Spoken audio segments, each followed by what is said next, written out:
Really? Wow. But Dre. Thank you, sir. Thank you. Mamita, I hope I didn't scare you. No, not at all, no. I just, I wanted to tell you that yesterday, I met some people that I think are all here tonight, and then they said, oh, we're going to watch Philippine Idol tomorrow. I said, who are you going for? Dre. Oh, oh, there you are. Okay. It's just so nice to watch Dre perform. First of all, not only because any time you see him, he's always smiling, you know, always like a happy person. But the way he puts out his song is yung bang talagang feel niya, parang talagang, you know, like for this song, for example, hindi pa nga introduction lang ng orchestra, is already internalizing, di ba? Bigay na bigay talaga.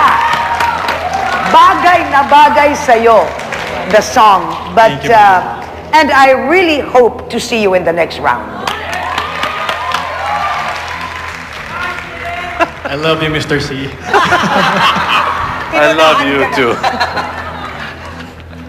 You know, I was laughing. I thought you were so funny running around doing this. But that is par for the course. That's what I mean by no excesses, no limits. There's no limit to excesses in R&B. Do what you want, work hard at it, at saka dapat over. Dapat parang sobrang OA. Dapat ganun ng R&B. Dapat, the way you did it, nakita ko you really worked hard. But before I say I want to see you next week, I really want to commend tonight the band of Mr. Mel Villena. Bravo. Thank you for supporting the artists. Husay. Dre, see you next week. All right, Mr. C, thank you very much. Judges, thank you very much.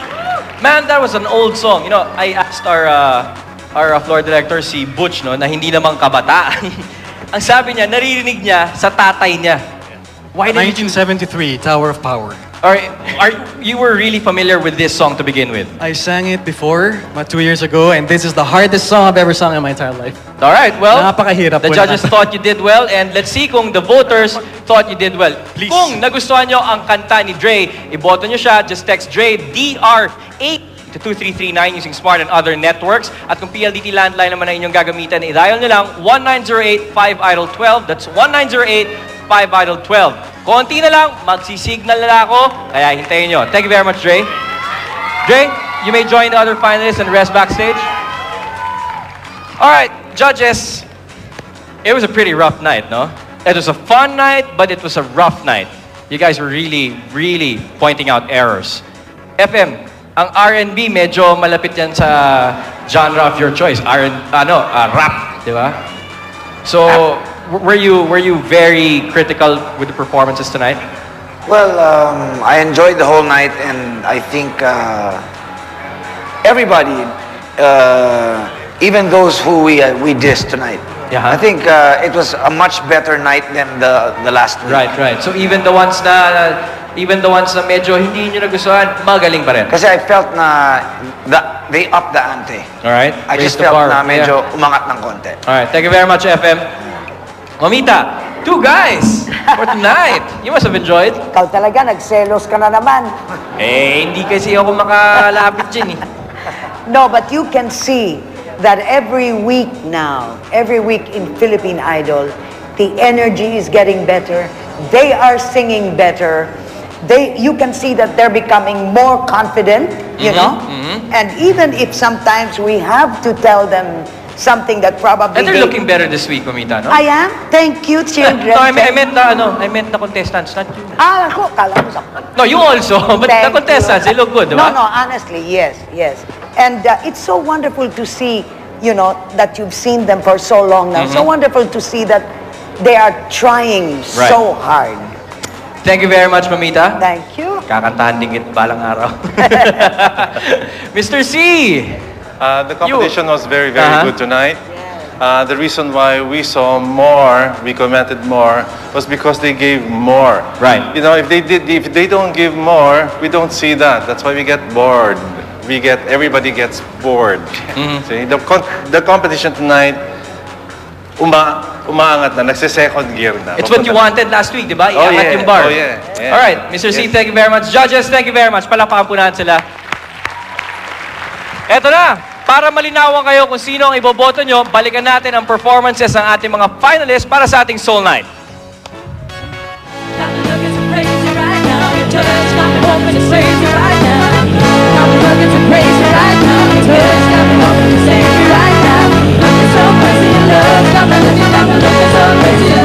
So you can see what's going on. Come on. What's going on? What's going on? What's going on? What's going on? Can you tell me? And you make me feel. And you make me feel. You make me feel like a natural woman. Whoa. Take me and keep my hands. I'm going there and keep on running. Rolling, rolling, rolling on the river. Every time I speak your name, you say that you are so helpless too, that you don't know what to do. I'd rather have hard times together than to have it easy apart. I'd rather have the one who holds my heart. I know that you'll be right back. Oh, baby, believe me, it's only a matter of time. I know that I can do no wrong. And when I hold you in my arms, baby, my love won't do you no harm. And I feel good loving you wherever. Times I know that happy or sad. It's all you think about. You got it bad when you're out with someone, but you keep on thinking about somebody else. R-E-S-P-C-T, find out what it means to me. R-E-S-P-C-T, think I just see me home. If all I wanna do is get next to you, please, please, please, baby, see where I'm coming from.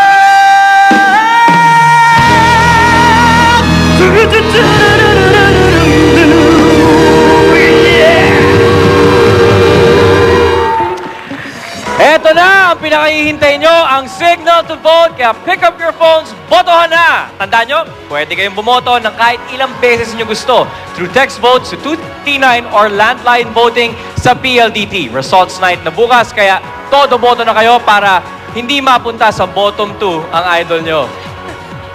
I'm your friend tonight, but tomorrow, guys, I'm sorry, I gotta do it. Dalawa kasi ang may eliminate. So, vote to save your idols. Nako, kaabang-abang na naman yan. Kaya kita-kita na tayo ulit bukas, alas 9 ng gabi, pagkatapos ng PBA para sa Philippine Idol Results Night. This is Ryan Agoncillo. Good night, guys. Time for bed. So